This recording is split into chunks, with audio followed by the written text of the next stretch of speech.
Um grande olá para você, meu querido aluno, né, do sexto ano. Vamos começar hoje um novo módulo, que é o módulo 12. Basicamente, está presente na página 131 do novo material de vocês. Chama-se Grécia, uma civilização que marcou a história. E aí vocês vão abrir a aula, vocês vão dar de cara com um amontoado de gente que representa, em termos, ideias políticas. Então, em cima a gente tem uma ilustração, né, das famosas assembleias gregas, onde os cidadãos iam até a assembleia e participavam ativamente de toda a criação de leis e projetos políticos. Isso foi uma coisa que foi altamente utilizada lá na Grécia Antiga, mas vale lembrar que nem toda cidade-estado da Grécia necessariamente correspondia a uma democracia, né? E aí depois eu vou explicar o que é cidade-estado, o que é polis, né? Qual que é a diferença entre uma coisa e outra. Mas vale lembrar que, apesar de não ser uma coisa geral, né, para todos, o sentido de democracia grego ele vai percorrer ao longo dos séculos e vai chegar até o tempo atual. Ele também vai servir de inspiração para muitas grandes revoluções da história da humanidade. Então, é o ponto em que os gregos encararam a política como uma ciência humana, né? Quando deveria ser de fato, e não simplesmente como algo dado para os deuses. Por quê? Porque havia muita essa associação que o líder político era um escolhido pelos deuses, né? Isso é uma coisa que para os gregos, que eram mais estudiosos, em termos filósofos, né, principalmente, eles vão encarar isso como um jogo sujo. Por quê? Porque, quer queira ou não, a política tem que ser questionada. É uma área das humanas que a gente tem que estar o tempo todo observando, né, o governante e influenciando nesses processos políticos, seja através de manifestação social, através de greve ou através de, principalmente, participação de grandes assembleias, tá? No caso da Grécia Antiga, a cidadania não era presente para todos. Isso é um fato que eu vou comentar posteriormente. Porque a Grécia, da mesma maneira que ela trouxe uma concepção incrível de política, que é a concepção de democracia, né? E que, de certa maneira, na minha visão, é o realmente mais inteligente quando se trata de política, uma vez que a gente ser vítima de quem está no poder faz a gente ficar constantemente num papel de ou a gente pode ter um líder muito bom ou a gente pode ter um líder terrível. E quase sempre a gente vai ser vítima dos dois. Porque se o líder é muito bom, ele pode se corromper através da sua popularidade. Ele pode ser muito popular, isso pode subir pela cabeça dele e ele se corrompe. Se o líder é terrível, ele vai usar a força contra a população, ele vai causar medo na população, né? E na verdade os gregos diziam o óbvio: a população é a maior quantidade de pessoas em comparação aos políticos. Todo ser humano é um ser político, uma vez que tudo que a gente tem acesso e a maioria dos nossos debates envolvem questões políticas, muitas vezes, tá? Então, nesse sentido, lembrando a grande filosofia do Aristóteles, que é um dos grandes pensadores gregos antigos, o ser humano é um animal político. Porque quando a gente se diferenciou, segundo esse filósofo, dos outros animais, quando a gente basicamente inventou a política, que foi a maneira da gente organizar a sociedade e virar uma civilização. Então, para Aristóteles, todo ser humano é político, não só quem está no poder. E justamente por isso é bizarro a gente ter medo de um líder, uma vez que era para o líder ter medo do povo. O líder obedeceu ao povo, pois em termos de números, a população é maior. Então, é um grande debate político essa questão da democracia grega. Como vocês estão no sexto ano, eu vou apenas introduzir vocês e a gente vai desenrolando, desbaratinando isso bem aos pouquinhos, tá bom? Então, prosseguindo para a próxima página, a gente vai ver a origem dos gregos, tá? As prováveis origens dos gregos. Então, a civilização grega se desenvolveu na Península Balcânica, nas ilhas do Mar Egeu. Hoje, essa região é ocupada pela Grécia moderna, pela Albânia e pela Turquia. Então, o que a gente chama de Grécia Antiga não é só o que hoje seria a Grécia, né? Mas é o que, em partes, pertence a territórios da Ásia, que envolve a Turquia, né? E da Albânia, que também é um território que fica basicamente entre a Euroásia, né? Entre a Europa e a Ásia. Também outra coisa que vale a pena ser dita é que os gregos eram muito miscigenados, tá, galerinha? Ou seja, essa visão que a gente tem da Grécia Antiga, que foi muito proporcionada muitas vezes pelo cinema, né? Que é uma visão de um povo que era totalmente branco, né? Europeu, e tudo era branco, né? Os monumentos, panteões, as grandes esculturas, né? E na verdade era tudo muito colorido, inclusive as pessoas, né? Os panteões eram coloridos, né? Não é porque hoje eles são brancos, porque o passar do tempo foi tirando a tinta, né, daquele tipo de concreto, que necessariamente eles eram assim, né? Isso foi só possível de ser descoberto recentemente porque criaram uma super impressora que ela capta onde havia pigmentação de cores e que deixou de ter por conta do passar do tempo, tá? Então descobrimos recentemente que a Grécia Antiga era bem colorida, bem como as roupas eram muito coloridas também, bem como o próprio povo era miscigenado, ou seja, haviam pessoas brancas, mas haviam também pessoas pretas, haviam mestiços, que eram misturas, haviam pessoas de origem asiática. Era um local de grande mistura e fomentação cultural. Também lembrando que os gregos tinham muito contato com os africanos do Egito, né? Uma vez que o Egito era a grande metrópole do mundo antigo, né? Então, os grandes estudiosos da Grécia Antiga, os maiores pensadores, como Aristóteles, como Platão, eles vão estudar lá no Egito, né? E aí eles voltam do Egito para a Grécia e é quando eles trazem essa nova concepção de política, que é o quê? Né? Tanto Aristóteles defende a democracia, quanto o Platão defende a ideia de república. Agora, só falando o significado de cada palavra. Democracia significa governo do povo, né? Ou seja, o povo controla o processo político. República significa coisa pública, como se a política fosse um ambiente público. E aí, qual que é a diferença entre ambiente público e privado? Na política, você tem que discutir o que realmente é interesse de todos. Não importa se necessariamente você não está em determinados grupos. Então, quando um político se torna líder, ele não pode falar, eu vou fazer a política do meu jeito. Porque, em termos de república, ele está só ocupando o espaço. Ele não é o político, ele está político. Por quê? Ele não vai ficar para sempre como político, como um rei. Ele vai simplesmente ser substituído a qualquer momento. Ou pode ser até impeachmentado, pensando nas repúblicas atuais.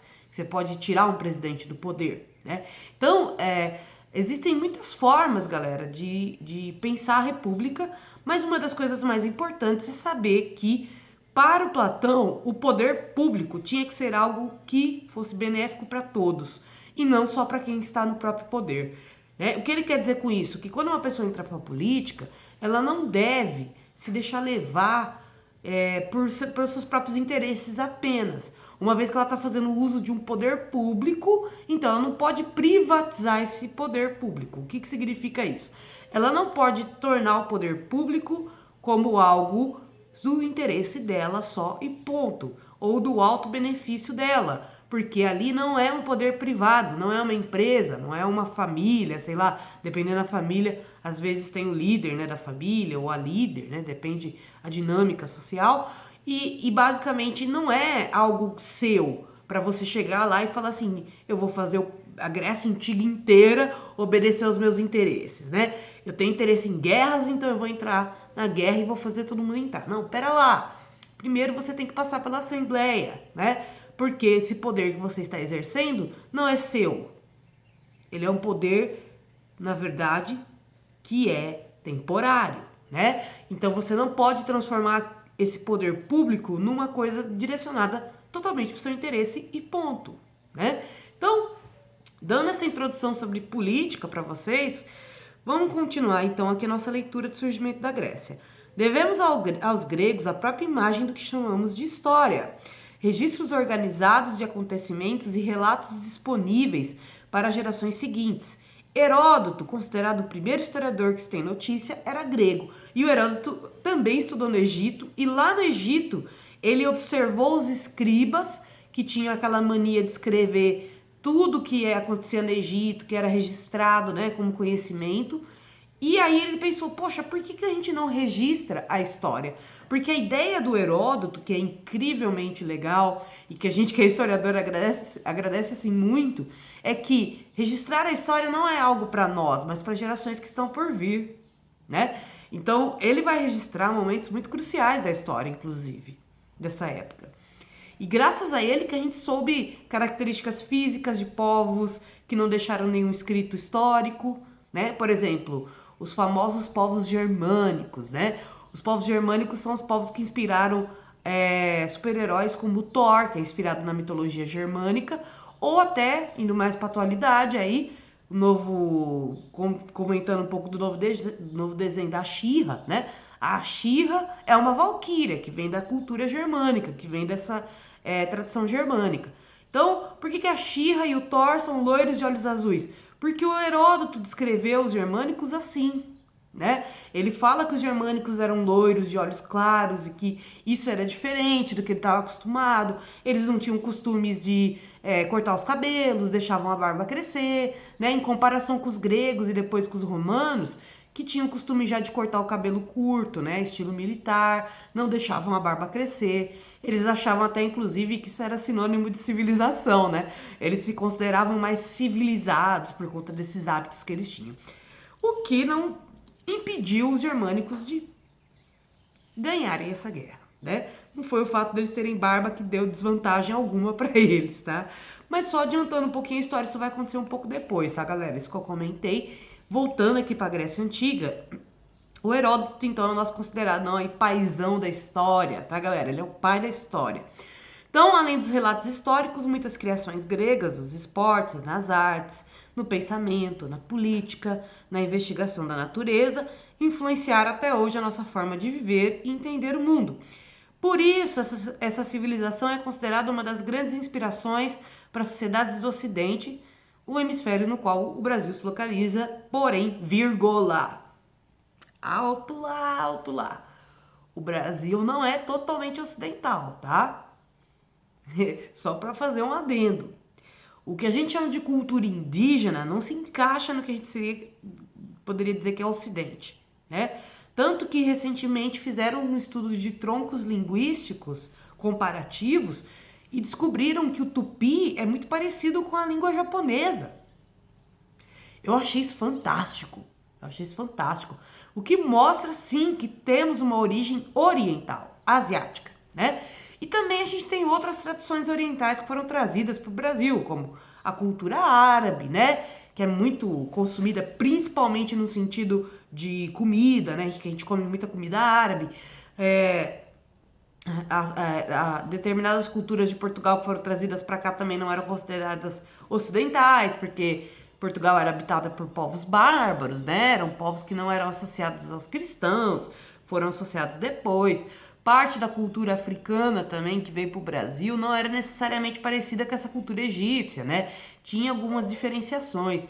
Então, alguns historiadores costumam dizer que sim, a gente define o Brasil como Ocidente geograficamente, mas a gente é muito mais oriental de alma, né? A nossa alma é muito oriental, inclusive, tá? O brasileiro, ele se assemelha muito com os povos árabes, assim, até os nossos... nossa diversão lembra um pouco a diversão árabe, né? O lance da gente gostar de festejar, o lance da gente gostar de uma piscina, de um ambiente com água, tudo isso é cultura árabe que a gente herdou, tá? Por isso que eu fiz esse adendo. Por mais que a apostila tá certa em falar em termos geográficos, a gente, em termos históricos, já sabe que o Brasil não é totalmente ocidental. Ele tem um pezinho lá no Oriente, tá bom? Então, continuando, as prováveis origens da civilização grega foram inicialmente na Península Balcânica, que era ocupada, por diversos povos, chamados genericamente de pelasgos. Eu sei que você deu risada porque você achou que era outra coisa. E a partir do século XX a.C., grupos nômades e guerreiros indo-europeus começaram a chegar naquela região e conquistá-la. Os pelasgos continuaram no local, mas submetidos a conquistadores. Assim, os gregos teriam os gregos teriam fundido, né? Mas foi quase isso, tá? Eles teriam surgido dessa fusão. Em alguns casos, o encontro entre indo-europeus e pelasgos foi pacífico, havendo interação entre eles. Outras vezes, houve lutas sangrentas pelo domínio das terras férteis que eram escassas. A Península Balcânica tem um relevo muito montanhoso. As poucas regiões propícias à agricultura encontravam-se nas planícies dos vales dos pés das montanhas, tá? Bom, dando seguimento para a explicação. Com o tempo, aqueus, eólios, jônios e dórios, o último grupo indo-europeu a chegar, foram construindo comunidades separadamente por causa do relevo montanhoso, o que dificultava a comunicação entre elas. Apesar dos obstáculos naturais, os grupos criaram características em comum, como idioma, crenças e mitos. Por isso, podemos chamar o conjunto de comunidades que se fixaram na Península Balcânica de civilização grega. Esse fato de ter cada comunidade criando uma identidade vai fazer com que a Grécia tenha cidades-estados com tipos de venerações diferentes. Por exemplo, Atenas, obviamente era a deusa Atena, que era a grande venerada, e toda a cultura de Atenas era voltada para os valores dessa deusa, né? Então valorizava-se muito a sabedoria, valorizava-se muito a arte da guerra, também valorizava-se muito a arte do teatro, musicalmente falando também, e obviamente tudo que fomentasse o pensamento e a intelectualidade, uma vez que Atena, no mito, seu mito de origem, ela surgiu de uma dor de cabeça de Zeus, né? E a partir dessa dor de cabeça surgiu a sua filha Atena, que pode se transformar eventualmente numa coruja. Pois os gregos acreditavam que a coruja era como se fosse Atena lhe dando boas-vindas, né? Ou te dando um oizinho para te passar um pensamento de sabedoria. Havia essa crença que a coruja transmitia o pensamento através de Atena, né? E que poderia vir através de uma boa ideia. Mas é claro que Atena nem sempre ela aparecia para ajudar. Às vezes ela vinha para confundir, pois o próprio conhecimento humano muitas vezes surge da própria confusão mental que a gente cria, né? Que através dessa confusão mental, a gente acaba criando o que a gente chama aí de dúvida, né? E a dúvida é o principal instrumento filosófico do ser humano. Quando você está em estado de dúvida, você realmente está interessado em entender aquele assunto. Quando você tem muita certeza absoluta, você pode crer que alguma dessas certezas é mentira, porque não tem como a gente saber absolutamente tudo. Mas tem como a gente duvidar e buscar o conhecimento daquilo, tá? Óbvio que foram construindo cidades-estados. Então, exemplo, os povos dórios, aos poucos, foram se tornando a cidade-estado de Esparta. Cada cidade-estado tinha um tipo de modelo político diferente. Porém, elas mantinham alianças entre si militares, né? Se houvesse uma guerra, todo mundo se unia, tá? É claro que, fica a dica aí, vai ter um momento que vai ter treta entre eles. Essas tretas internas que vão desgastar muito os gregos, tá? Até porque, por exemplo, Esparta era uma hierarquia, havia um rei e uma rainha, né? Enquanto Atenas era literalmente uma ideia de democracia ateniense, tá? Cada cidade-estado vai formando a sua identidade em torno de deuses. Pessoal, isso é muito comum de várias civilizações dessa época, tá? Por exemplo, na África, haviam cidades-estados também, com deuses que são orixás, né? Que são associados hoje aos orixás do candomblé. Então, cada cidade-estado venerava um orixá diferente, apesar de acreditarem em todos, tá? Assim como os gregos, eles veneravam deuses diferentes dependendo da cidade-estado. Ou a polis, que era a principal cidade-estado de uma região. Então, Esparta, eles acreditavam que eles eram descendentes de Ares, que era o deus da guerra. Então, não preciso nem dizer que era tudo voltado para a guerra. Eu vou falar mais de Esparta na próxima aula, tá? Só tô dando uma adiantadinha. Como Atenas era ligada a deus Atena, mesma coisa que eu falei. Mas existiam muitos grupos de culto a outros deuses, tá, galera? Por exemplo, os que faziam cultos a Hades, que era o deus dos mortos. E vale ressaltar aqui, Hades não é como se fosse uma espécie de diabo, tá? Porque o diabo seria uma entidade maligna, né? Que pune as pessoas, que persegue, que é contra Deus. Hades não era contra os outros deuses, pelo contrário, ele era irmão de Zeus, que era o deus dos deuses, né? E que comandava o Monte Olimpo, que seria a visão de céu dos gregos antigos. Porém, o Hades tinha uma função muito ingrata até, que era ficar no mundo dos mortos. Ele não podia sair do mundo dos mortos porque, na crença mitológica grega, não se misturava o mundo dos mortos com o mundo dos vivos. Apenas um herói grego conseguiu essa façanha. Fica a dica aí para vocês pesquisarem. E aí, galera, inclusive essa ideia de herói grego é uma coisa que eu vou trabalhar com vocês, porque se hoje a gente consome cultura sobre super-heróis e tudo mais, isso foi também uma invenção da Grécia Antiga, tá? Então, literalmente, galera, o Hades era o deus do Tártaro, que seria uma espécie de inferno. Ele era deus do Limbo, que é um local onde as almas ficam procurando seus próprios caminhos. Às vezes podem se perder, às vezes não, né? É um local onde você literalmente está passando por um processo de purificação, né? Das coisas que você fez de ruim na sua vida. E o paraíso. Então, esse é o diferencial de Hades, porque ele também é deus do paraíso, né? É ele que vai garantir para as almas humanas uma eternidade ou terrível, né? Ou muito boa. Então, ele tinha cultos também. Só que os cultos a Hades eram dentro das cavernas, porque eles achavam que a caverna era o local de passagem para ir para encontrar, né, o Hades. E a galera que cultuava ele usava preto, né? Eu acho curioso isso, porque é uma cor associada à luta até hoje, né? Não sei se naquela época já era associada à luta, preciso pesquisar. Mas eles associavam muito à luta essa cor. Quer dizer, muito ao Hades essa cor. Então era uma galera que ia na calada da noite lá, tipo os góticos suaves, assim, fazia suas oferendas pro Hades, né? Pedia proteção, pedia que ele não punisse ninguém, pois havia muito medo do Hades. Mas eram uns rituais mais, tipo, macabros, justamente porque é o deus da morte, né, galera? Então vai ter que ser um pouco macabro mesmo. Mas haviam, de maneira geral, o deus dos deuses favoritos dos gregos era Zeus, tá? Por mais que as cidades-estados venerassem outros deuses, Zeus era a grande prioridade de todos eles, pois Zeus era o deus da sorte e do azar. Pois é, meus amores, se você acha que sorte e azar existem, veio da Grécia Antiga também, né? E veio com uma concepção de como se Zeus estivesse te testando, né?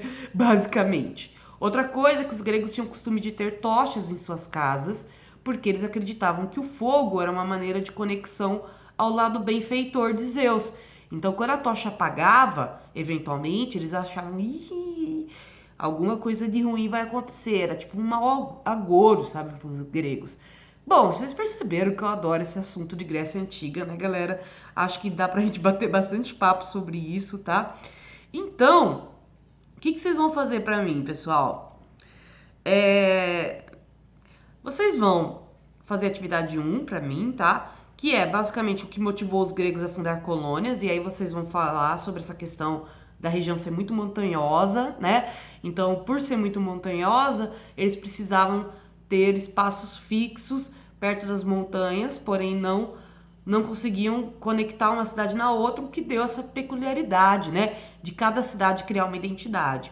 E na B, vocês vão falar por que as colônias ficaram no litoral. É porque, um assunto que eu vou introduzir vocês logo mais, os gregos vão desenvolver a arte da navegação. Eles vão, inclusive, herdar a arte da navegação dos povos fenícios, tá? E que são uma grande civilização também da antiguidade e que deixou, basicamente, pode não ter sobrevivido ao longo do tempo, mas deixou uma grande herança, né? Para vários povos diferentes, como os gregos, os persas, né? Os fenícios eram um povo que vivia aí na Ásia, onde seria hoje o Oriente Médio, né? E basicamente, então, a questão do litoral era uma questão para conectar essas cidades-estados mais facilmente. Em vez de eu ter que percorrer montanhas e montanhas para chegar de Esparta para Atenas, era mais fácil ir pelo mar, tá, galera? Então é isso, meus queridos. Espero que vocês estejam bem. Façam a atividade da página 136. Um beijo para vocês e até a próxima.